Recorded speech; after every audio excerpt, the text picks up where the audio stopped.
Hello dear students, welcome back to my channel physics SPC. Current electricity का एक question. In the circuit shown, if the conducting wire is connected between points A and B, the current in this wire will be. चार choice दे रखी है और ये figure दे रखा है, यहाँ पे वी भी दे रखा है बेटा। ठीक है, तो सबसे पहले ये देखो, ये क्या बैलेंस व्हीटस्टोन ब्रिज है? अगर ये बैलेंस व्हीटस्टोन ब्रिज हुआ तो इस वाली ब्रांच में ए बी में कोई करंट फ्लो करेगी और चॉइस सही हो जाएगी बी जीरो। अगर अनबैलेंस हुआ तो करंट फ्लो करेगी, और करंट फ्लो करेगी तो किस दिशा में करेगी वो चेक करना पड़ेगा फिर। तो पहले चेक करते हैं कि बैलेंस है या अनबैलेंस है। तो देखो, condition of balance Wheatstone bridge हम जानते हैं। Condition of balanced Wheatstone bridge, अगर इस रेजिस्टेंस को मैं पी ओम मानूं, इस वाले को क्यू और इसको आर और इसको एस, तो देखो इनका अपोजिट साइड में जो साइड है, अपोजिट साइड के जो रेजिस्टेंस है, ये इन दोनों का प्रोडक्ट करो, कितना है P इंटू एस, और इन अपोजिट साइड का प्रोडक्ट करो तो कितना है R और Q। अगर ऐसी कंडीशन सेटिस्फाई हो जाए कि इन दोनों का मल्टीप्लिकेशन इन दोनों के मल्टीप्लिकेशन के बराबर है, तो ये कंडीशन होती है बैलेंस व्हीटस्टोन ब्रिज की। और इस वाली केस में इस वाली ब्रांच आई ए बी में कोई करंट फ्लो नहीं करेगी, अगर ये सेटिस्फाई होता है तो। अच्छा, बहुत से ऐसे लिख देते हैं इसको, पी और क्यू का रेशियो, क्यू को नीचे ले आते हैं और आर को एस को नीचे ले आते हैं, तो आर और एस का रेशियो, ये और ये एक ही बात है। ये अगर सेटिस्फाई होता है तो ब्रांच ए से बी में कोई करंट फ्लो नहीं करेगी। तो चेक कर लेते हैं। तो पी क्यू, पी और एस की सॉरी मल्टीप्लाई, पी और एस का मल्टीप्लाई, तो 4 और 3 12 12 है। एंड आर और क्यू का मल्टीप्लाई, 1 और 4 4 है। तो P S does not equal to R Q. That means given circuit जो है वो क्या नहीं है, अनबैलेंस, बैलेंस व्हीटस्टोन ब्रिज नहीं है, बैलेंस व्हीटस्टोन ब्रिज नहीं है। तो लिख देंगे given circuit is not balance Wheatstone bridge, is not balance Wheatstone bridge. अगर नहीं है तो इसका मतलब इस वाली ब्रांच में कुछ करंट होगी। That means I A B zero नहीं होगा। ठीक है, इसीलिए इसमें करंट तो कुछ जाएगी। अब किस दृश्य में जाएगी तो डिपेंड्स ऑन किसका पोटेंशियल ज़्यादा है, ए का या बी का। अगर ए का पोटेंशियल ज़्यादा हुआ तो करंट ए से टू बी की तरफ आएगी, और बी का ज़्यादा हुआ तो बी से ए की तरफ जाएगी। ठीक है, तो पोटेंशियल किसका ज़्यादा है ये कैसे निकालेंगे वो देखना पड़ेगा। ठीक है, अब देखो सबसे पहले एक काम करो, इस सर्किट को आप इस तरह से बना लो बेटा।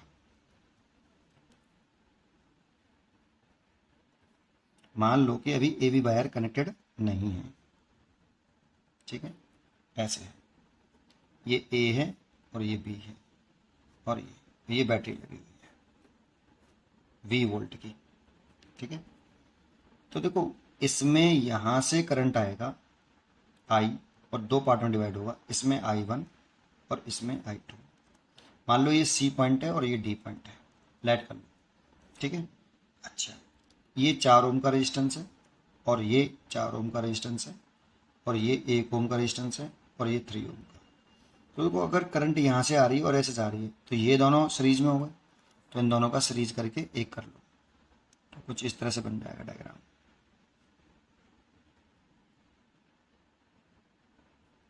और ये दोनों भी सीरीज में हो जाएंगे, ये सी पॉइंट और ये डी पॉइंट, और बैटरी जुड़ी हुई है यहाँ से 20 वोल्ट की।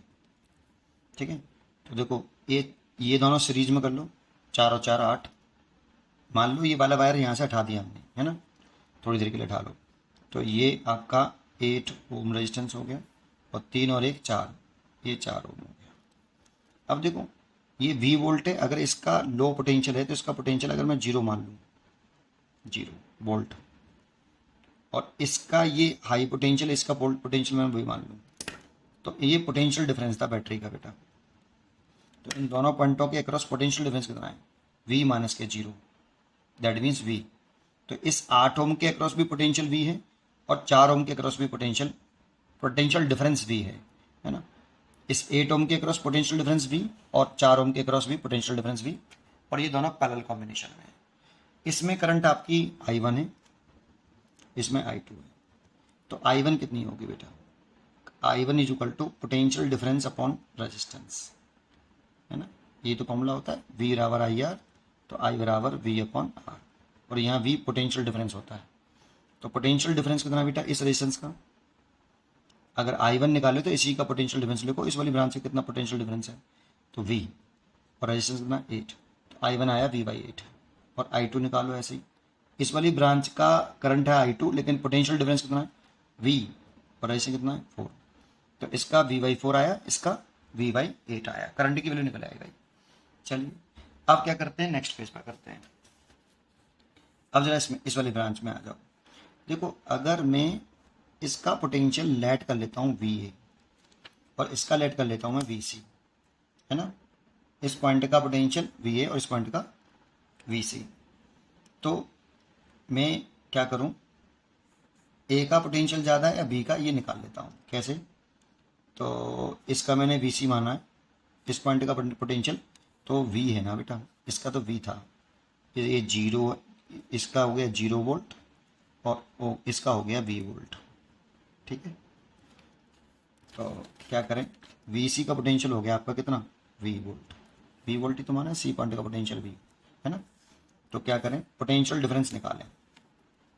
इस रेजिस्टेंस का पोटेंशियल डिफरेंस देख रहे हैं, इस वाले का, तो क्या लिखें, VC minus VA, potential difference VC minus VA equal to current into resistance, तो करंट है I1 और रेजिस्टेंस है 4, I1 इंटू R, है ना। ये पोटेंशियल डिफरेंस हो गया, ये C पॉइंट का पोटेंशियल, ये A पॉइंट का पोटेंशियल, तो पोटेंशियल डिफरेंस VC तो हमें V है, VC की वैल्यू ये तो C पॉइंट है ये वाला, ठीक है, तो V है, देखो ये V पोटेंशियल माना है मैंने C पॉइंट का V, तो कितना हो गया आपका, ये तो हो गया V, और VA का निकालना है, और I1 हमने दे रखा है कितना V/8 इंटू 4, तो ये से कट गया 2 बार।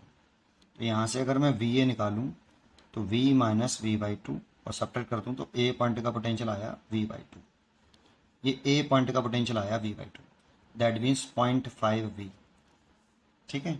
ऐसे ही सिमिलरली अगर मैं यहाँ से C से B की तरफ देखूँ और इस पॉइंट का पोटेंशियल V लेट कर लूँ, है ना, तो कितना VC minus VB, potential difference between 2 points, इन दोनों पॉइंट का पोटेंशियल डिफरेंस, रेजिस्टेंस है कितना 1 ओम, तो current into resistance I into R लगाया, ये V बराबर IR लगाया है, ये V बराबर IR, V बराबर IR में, ये ध्यान रखना, V बराबर IR में जो V होता है ये पोटेंशियल डिफरेंस होता है बिटवीन 2 पॉइंट्स, तो पोटेंशियल डिफरेंस लिखा है, ये C पॉइंट का पोटेंशियल और ये B पॉइंट का पोटेंशियल।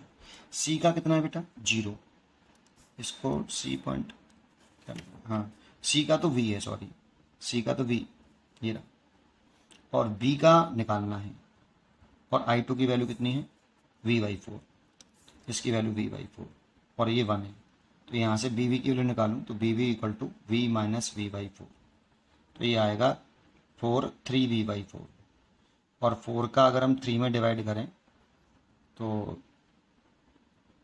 28 हो गया, 7 और 2 बचा और 0 5 हो गया 0.75, तो 0.75 V इतना पोटेंशियल आया B पॉइंट का। तो B पॉइंट का पोटेंशियल ज़्यादा है या आपका A पॉइंट का पोटेंशियल ज़्यादा है, देखो तो B पॉइंट का पोटेंशियल ज़्यादा है किससे, A से, तो B पॉइंट का अगर पोटेंशियल A से ज़्यादा है तो करंट फ्लो करेगी, इसका पोटेंशियल इससे ज़्यादा है इसलिए करंट फ्लो करेगी B से A की तरफ, तो flow from B to A, D choice is correct, flow from B to A, D correct choice. उम्मीद करता हूँ कि आपको ये क्वेश्चन जरूर समझ में आया होगा, पढ़ते रहिए और खुश रहिए।